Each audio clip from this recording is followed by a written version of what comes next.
Good afternoon, the Midday News. My name is Babatunde Olatitu. As the challenges in the nation's aviation sector linger, the federal government has disclosed it was engaging relevant authorities to ensure over $600 million of trapped foreign airline funds were released.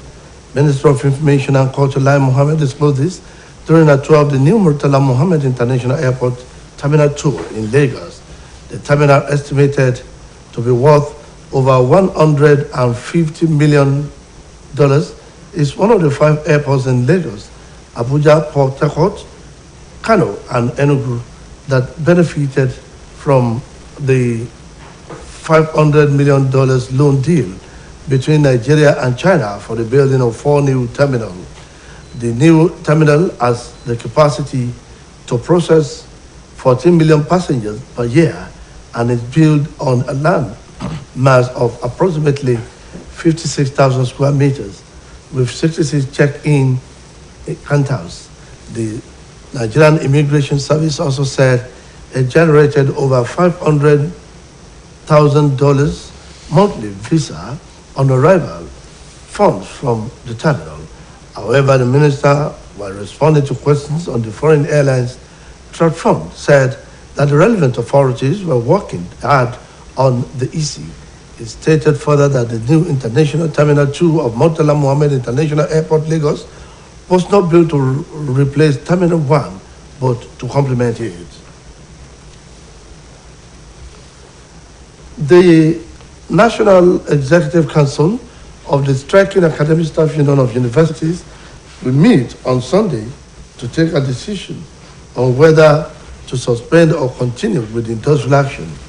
This chairperson ASU, Federal University of Technology, Mina, Dr. Bola Bolani, said that the meeting will hold at the union's national headquarters, the University of Abuja. The union had demanded for the negotiation of ASU FGN 2009 agreement released for revitalization funds for university deployment of University Transparency Accountability System for the payment of salaries and allowances of university lecturers, release of earned allowance, and the release of white paper report of the visitation panels to universities. In a bid to end the strike, the government has set up a negotiation team led by the Pro-Chancellor of Federal University Lokoja, Neme Briggs, to look into negotiations with the unions. ZANU, NASU, and NAT, and other allies of ASU have suspended the strike action. The negotiations between the government and ASU had been stalled. The Osun State Governorship Election Petition Tribunal has granted the petitioners in the July 16 Guba poll the permission to paste the copy of the petition on the notice board of the tribunal. It also granted permission to inspect all materials used in the governorship poll. Chairman of the tribunal, Justice Tetsi Kume, read the order at the sitting of the tribunal today. Adeyemi Abodani has the detail. Petitioner Chief Yomi Aliyu SAN had sought for 2 ex parte applications from the tribunal. The first was to grant the petitioner a substituted means to serve the second respondent, Senator Ademola Adeleke, a copy of the petition, since it has become practically difficult to serve him at his residence in Ede, and failure to have access to him since the petition was submitted to the tribunal on the 11th of this month. The second was to seek the permission of the tribunal to inspect all the electoral materials used for the July 16 governorship election, as well as the permission to conduct electronic scanning of the voters' registers and ballot papers used for the elections. Both ex parte motions were granted by the tribunal. In granting the service of the petition on the second respondent through a substituted means, the tribunal ordered that the petition should be pasted on the notice board of the tribunal at the High Court Complex, Okefia, Osogbo.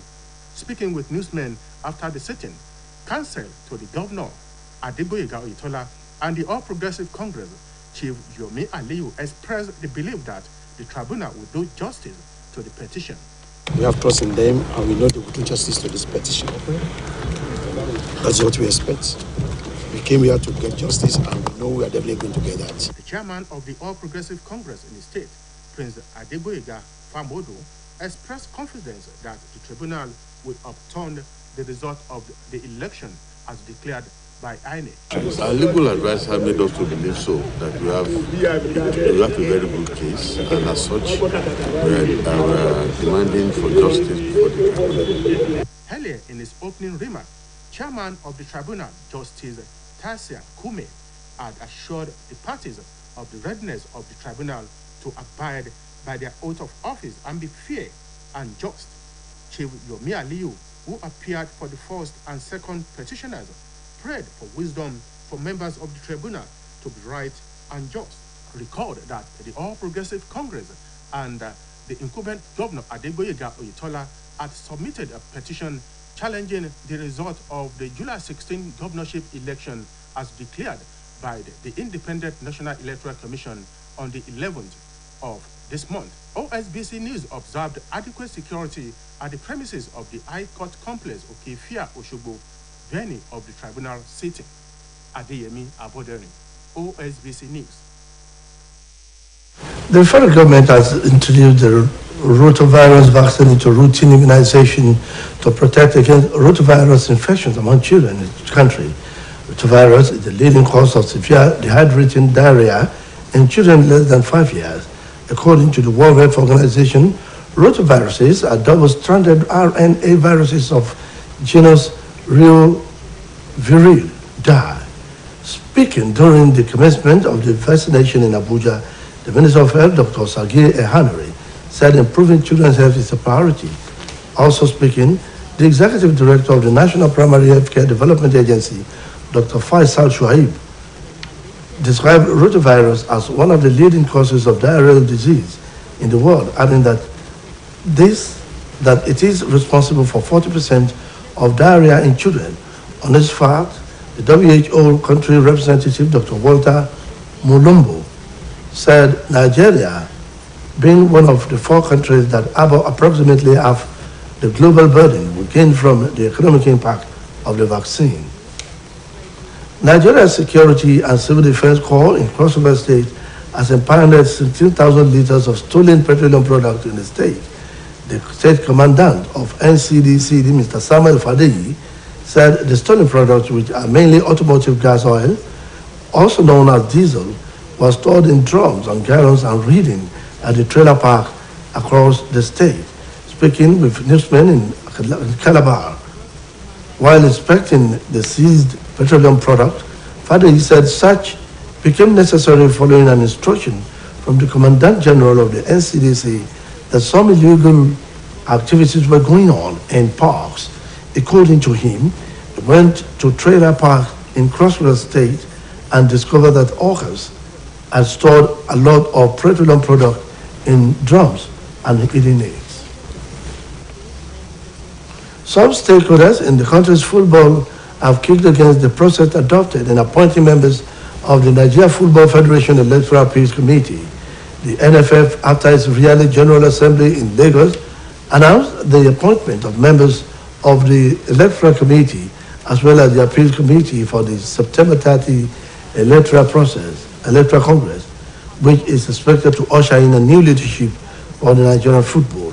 In a communique at the end of the AGA, the NFF named Aikuregire Anthony Malik as the chairman of the Electoral Committee and also announced Gandhi Umar as the chairman of the Election Appeals Committee. Others are Electoral Committee. Other members of the Electoral Committee are Justice Abdul Qadir Zakaria, Vice Chairman, Babatunde Ogala, Member, Daha Umar Tambura, Member, Gambo Maman, Member. It also have Ifan Idike and Ransom Mario as alternative members. The NFF Election Appeals Committee also has Adkindele Ayo, Vice Chairman, Reverend Obioma Onyachagala, Member, with Chiwe Kabe and Idi Alidu Ali as alternative members. Speaking to this man, the stakeholders raised concern over the manner the chairman and vice chairman were picked by few NFF board members, saying the names were neither presented to the Congress at the AGA nor were the members allowed to choose from among themselves as stated in the NFF electoral code. A man has been charged with third killing in string of attacks on Muslims in the U.S. of New Mexico, which spread fears of religious and sectarian hatred across the country. Mohammed Said, 51, had previously been charged with two of the killings, that of cafe employees, after Hussein, who was killed on July 22nd, and city planning director Mohammed Afzal Hussein was killed on August 1. When Said was charged on August 9, he was also considered the main suspect in two other killings. He was charged with the August 5 killing of trucking business owner Nafem Hussein after evidence from mobile phones linked him to the ambush-style attack. He remained primary suspect in fourth murder of grocery store and cafe owner Mohammed Ahmadi, 52, which occurred on November 2021, said that denied involvement in killings, which immediately sparked fears across the U.S. that an attacker has been targeting Muslims based on the region, with U.S. President Joe Biden saying the attacks have no place in America. At least 20 people have been killed in flash flood in central Afghanistan, with heavy rain destroying thousands of homes and agricultural land. The country has been reeling from natural disasters this year, including a drought and a massive earthquake that killed more than 1,000 people in June. A disaster management official said 20 are dead, 35 are injured due to flooding in Logar province, but confirmed reports, but the toll much higher. That ends the media news on OSBC TV. It was edited by Michael Adeni. Join us at 3 for the state news. Good afternoon.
Ẹ̀ka sàn ìròyìn ọ̀jọ̀kanrí ọ̀làmúwà fún yín ọ̀làwùmí ọ̀làníyì lórúkọ mi. Nítorí ọ̀kanòjọ̀kan ìpèníjà tó ń kojú ètò ìrìnnà òfurufú ilẹ̀ yìí, ìjọba àpapọ̀ ti gbé ìgbésẹ̀ láti kàn sáwọn tó yẹ láti lè rí dájú pé mílíọ̀nù lọ́nà ẹgbẹ̀ta dọ́là owó àwọn onílé iṣẹ́ ọkọ̀ òfurufú ilẹ̀ òkèèrè tó há ni wọ́n rí gbà padà. Mínísítà fẹ́tọ̀ ìròyìn àti àṣà lórílẹ̀‐èdè yìí Alhaji Lai Muhammed ló sọ̀rọ̀ yìí lákòókò àbẹ̀wò tó ṣe sí pápákọ̀ òfurufú Muritala Muhammed nílùú Èkó. Àwọn ibùdó táwọn èrò tó fẹ́ wọ bàálù yóò máa dúró sí ọ̀hún ni yóò gbà tó mílíọ̀nù 14 èrò lọ́dọọdún tí wọ́n ti kọ́ sórí sáré ilẹ̀ tó fẹ̀jú. Bákan náà làjọ tó ń rí sí ìwọlé àti ìjáde àwọn èèyàn ní ó lé ní mílíọ̀nù lọ́nà ẹgbẹ̀ta dọ́là táwọn rí lórí ìwé ìrìnnà àwọn tó ń wọlé sórílẹ̀-èdè Nàìjíríà.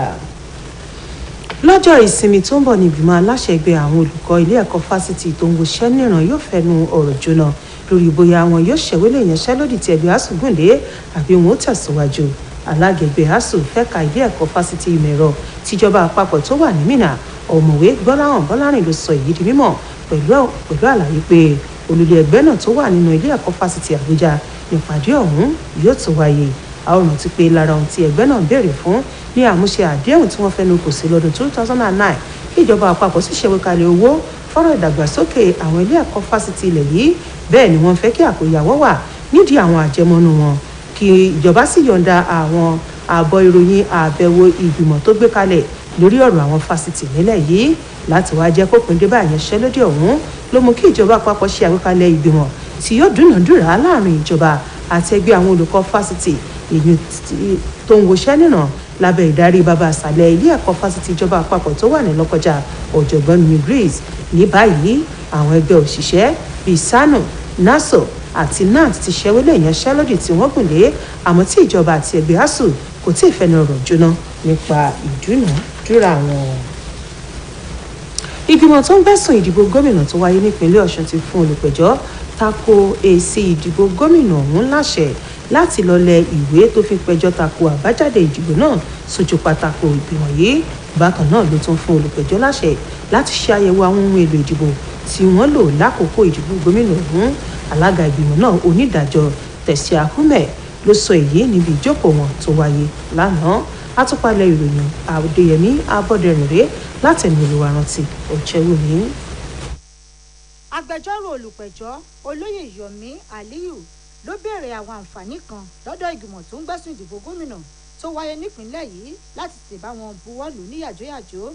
Ẹ̀bẹ̀ àkọ́kọ́ ni kígbìmọ̀ náà fún olùpẹ̀jọ́ láṣẹ láti fún olùjẹ́jọ́ kejì Sẹ́nẹ́tọ̀ Adémọ́lá Adélékè níwèé ìpẹ̀jọ́ níwọ̀n ìgbà tó ṣòro láti lọ fún ní ìwé ìpẹ̀jọ́ náà nílégbè rẹ̀ tó wà lẹ́dẹ̀, tí wọn kò sì tún rí i láti fún ní ìwé ìpẹ̀jọ́ náà látọjọ́ 11 oṣù yìí tí wọ́n ti gbé ẹ̀sùn náà wá síwájú ìgbìmọ̀ ọ̀hún. Ẹ̀bẹ̀ kejì ni kí ìgbìmọ̀ náà fún wọn láṣẹ láti ṣe àyẹ̀wò àwọn ohun èlò ìdìbò tí wọ́n lò nínú ìdìbò gómìnà tó wáyé nípìnlẹ̀ yìí lọ́jọ́ 16 oṣù keje ọdún tá a wà nínú rẹ̀ yìí, kí wọ́n sì tún láǹfààní láti ṣe àyẹ̀wò orúkọ àwọn olùdìbò àtàwọn ìwé ìdìbò tí wọ́n fi dìbò ọ̀hún. Ohun tí agbẹjọ́rò olùpẹ̀jọ́ béèrè fún ni ìgbìmọ̀ náà buwọ́lù. Nígbà tí ìgbìmọ̀ náà ń fọwọ́ sí ọ̀nà bí wọn yóò ṣe fún olùjẹ́jọ́ kejì ní ìwé ìpẹ̀jọ́, ìgbìmọ̀ náà wá pàṣẹ pé kí wọ́n lọ lẹ ìwé ìpẹ̀jọ́ náà mọ́ ojú pátákó ìgbìmọ̀ tó ń gbẹ́sùn ìdìbò gómìnà tó wà lọ́gbà ilé ẹjọ́ gíga lókè fíà lọ́ṣogbo. Lákòókò tó máwọn oníròyìn sọ̀rọ̀ lẹ́yìn ìjókòó ìgbìmọ̀ náà, agbẹjọ́rò fún gómìnà Adégbóyèga Oyètọ́lá àti ẹgbẹ́ òṣèlú All Progressives Congress Olóyè Yomi Aliyu ló ní ìgbàgbọ́ pé ìgbìmọ̀ náà kò ní rólé apá kan dápá kan sí nígbà tó bá ń gbọ́ ẹ̀sùn yìí. Kò sí pé à ń pẹlẹ́rì lọ bí ọ̀nà ọ̀run wọn, eléyìí ní ayájú òun á fi dán wò. Adégbòmọ̀ tó bá yá ó dá wa lójú pé dídùn ní lọ́sàn-án oṣù. Alága ẹgbẹ́ òṣèlú APC nípínlẹ̀ Ọ̀ṣun ọmọọba Adégbóyèga Fámọ́dún fìdánilójú hàn pé ìgbìmọ̀ tó ń gbẹ́sùn ìdìbò gómìnà kò ní ṣe ojúṣàájú tí yóò sì ṣe ohun tó tọ́ lórí èsì ìdìbò gómìnà tájọ INEC kéde rẹ̀ ọ̀hún. Ní àwọn ẹjọ́ tí ó dá wa lójú gẹ́gẹ́ bí àwọn agbẹjọ́rò wa ti sọ fún wa, tó máa ń rọ ilé ẹjọ́ láti fi ara balẹ̀ gbé ẹjọ́ yìí wọ́n dẹ̀ ṣe ní kọ́mọ́kíà. Ṣáájú nígbà tó ń sọ̀rọ̀, alága ìgbìmọ̀ tó ń gbẹ́sùn ìdìbò gómìnà tó wáyé nípínlẹ̀ Ọ̀ṣun onídàájọ́ Tase Kume fi dá àwọn tọ́rọ̀ kàn lójú ìgbáradì ìgbìmọ̀ náà láti tẹ̀lé òfin tí wọn yóò sì kó àkóyawọ́. Olóyè Yomi Aliyu tó jẹ́ agbẹjọ́rò tó ń farahàn fún olùpẹ̀jọ́ kìíní àti ìkejì wá gbàdúrà fún ọgbọ́n tí ìgbìmọ̀ náà yóò fi ṣe ohun tó yẹ ṣe lè tó ààbò dúró digbí lọ́gbà ilé ẹjọ́ gíga tó wà lókè fíà lọ́ṣogbo níbi tí ìjókòó ìgbìmọ̀ náà ti ń wáyé. Olúwarántí Ọ̀jẹ̀wùmí fún iléeṣẹ́ OSBC. Ìjọba àpapọ̀ ti ṣe àgbékalẹ̀ abẹ́rẹ́ àjẹsára tí yóò máa wáyé ní gbogbo ìgbà láti dáàbò bo àwọn èèyàn orílẹ̀-èdè yìí lọ́wọ́ àrùn tí wọ́n pè ní rotavirus ló ṣokùnfà ìgbẹ́ gbuuru láàrin àwọn èwe tọ́jọ́ orí wọn kò tó ọdún 5. Gẹ́gẹ́ bí àjọ elétò ìlera lágbàáyé ṣe sọ, àrùn ọ̀hún jẹ́ èyí tó máa ń ba ẹ̀yà ara àwọn èwe fínra. Nígbà tó sọ̀rọ̀ níbi ètò náà tí wọ́n ṣíde rẹ̀ l'Àbújá, mínísítà fẹ́tò ìlera lórílẹ̀‐èdè yìí dókítà Osage Ihanire sọ pé ìlera àwọn èwe jẹ́ ìjọba tó wà lódìlógún. Nínú ọ̀rọ̀ rẹ̀, adarí àjọ elétò ìlera alábọ́dé lórílẹ̀‐èdè yìí dókítà Faisal Shuaib ṣàpèjúwe kòkòrò àìfojúrí náà bí èyí tó ṣokùnfà ìgbẹ́ gbuuru láàrin àwọn èwe lágbàáyé. Ikọ̀ ààbò ara ẹni làbòlú nípínlẹ̀ Cross River ti gbẹ́sẹ̀ lé epo pẹtiró bíi 16,000 lítà táwọn kan jí gbé nípínlẹ̀ náà. Nínú ọ̀rọ̀ adarí ikọ̀ abáraẹnilàbòlú ní ìpínlẹ̀ ọ̀hún, ọ̀gbẹ́ni Samuel Fádèyí ló ti sọ pé epo dísù náà wà lára ohun tí wọ́n jí gbé tí wọ́n sì dìjọ sínú àgbá àti gálọ̀nù kí wọ́n tó kó pamọ́ sínú ọkọ̀ akẹ́rù kan níbùdó tí àwọn ọkọ̀ ńlá sábà máa dúró sí nípínlẹ̀ ọ̀hún. Nígbà tó ń bá àwọn oníròyìn sọ̀rọ̀ nílùú Calabar lásìkò tó ṣàyẹ̀wò àwọn epo bẹtiró tí wọ́n gbẹ́sẹ̀ lé náà, ọ̀gbẹ́ni Fádèyí ní bí ikọ̀ rẹ̀ ṣe ń tọpinpin ìṣẹ̀lẹ̀ náà kò ṣẹ̀yìn àṣẹ tí ọ̀gá àgbà yanyan fún àjọ NSCDC pa lẹ́yìn tí ròyìn tẹ àjọ ọ̀hún lọ́wọ́ pé àwọn ìgbésẹ̀ kan tí kò tọ́ ń wáyé láwọn ibùdókọ̀ náà. Gẹ́gẹ́ bó ṣe wí, wọ́n kọjá sí ibùdó náà níbi tí ọkọ̀ akẹ́rù ọ̀hún tí wọ́n kó wọn jọ sí, èyí tó mú kí wọ́n kẹ́fìn àwọn epo ọ̀hún. Lórí rere ìdárayá, àwọn lájọ tọrọ bọ́ọ̀lù aláfẹsẹ̀gbá kan gbọ̀ngbọ̀n lórílẹ̀‐èdè yìí ti fi ojú láìfi wo bí wọ́n ṣe ṣàgbékalẹ̀ ìgbìmọ̀ tí yóò ṣètò ìdìbò àtèyí tí yóò ṣètò ìdìbò fún ìgbìmọ̀ tí yóò mójútó bọ́ọ̀lù aláfẹsẹ̀gbá lórílẹ̀‐èdè yìí àti ìgbìmọ̀ kòtẹ́milọ́rùn. Níbi ìpàdé ọlọ́dọọdún àjọ NFF tó wáyé nílùú Èkó ni wọ́n ti kéde orúkọ àwọn ọmọ ìgbìmọ̀ tí yóò ṣètò ìdìbò yan ìgbìmọ̀ tuntun míì àti èyí tó wà fún ìgbìmọ̀ kòtẹ́milọ́rùn lẹ́yìn ìdìbò níbi ètò tí ó wáyé lóṣù tó ń bọ̀. Nínú àtẹ̀jáde tí wọ́n fi síta lópin ìpàdé náà, lájọ NFF ti kéde orúkọ Agbèrè Anthony Malik gẹ́gẹ́ bí alága ìgbìmọ̀ olùdìbò tí wọ́n sì tún kéde ọ̀gbẹ́ni Gadi Umar bí alága ìgbìmọ̀ kòtẹ́milọ́rùn lẹ́yìn ètò ìdìbò. Àwọn ìgbìmọ̀ olùdìbò yòókù ní onídàájọ́ Abdulkadir Zakariyau gẹ́gẹ́ bí igbákejì alága, amòfin Babátúndé Ọ̀gánlá, Daha Umar, Daura Badura àti Gambo Mana bí ọmọ ìgbìmọ̀, nígbà tí Ifeanyi Dike àti Ransom Ariyo sì jẹ́ àwọn tí wọ́n wà ní ṣẹpẹ́ láti rọ́pò àwọn tí kò bá ráyè. Àwọn ọmọ ìgbìmọ̀ tó jẹ́ ti kòtẹ́milọ́rùn ní Ayọ̀ Akíndélé bí igbákejì alága, tí Reverend Obioma Oyengala sì jẹ́ ọmọ ìgbìmọ̀, nígbà tí wọ́n yan Chief Kev àti Idi Halidu sì wà ní ṣẹpẹ́ láti sáré pè.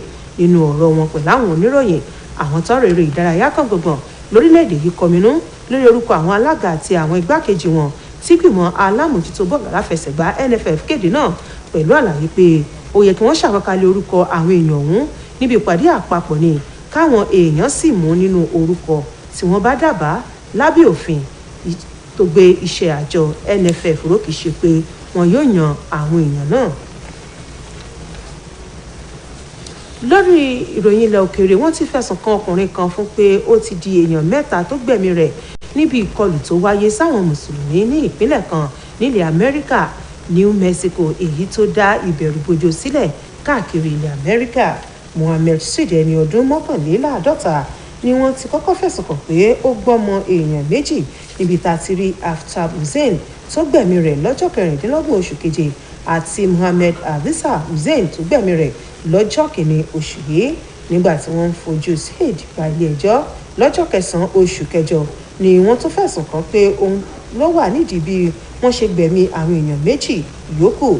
Wọ́n tún fẹ̀sùn kàn pé ó gbẹ̀mí awakọ̀ kan tórúkọ rẹ̀ ń jẹ́ Naim Hussein lọ́jọ́ 5 oṣù yìí, lẹ́yìn tí ìwádìí látòrí ẹ̀rọ ìbánisọ̀rọ̀ fìdí rẹ̀ múlẹ̀ pé ó ṣàpamọ́ sínú igbó lákòókò tó fi ṣiṣẹ́ láabi náà.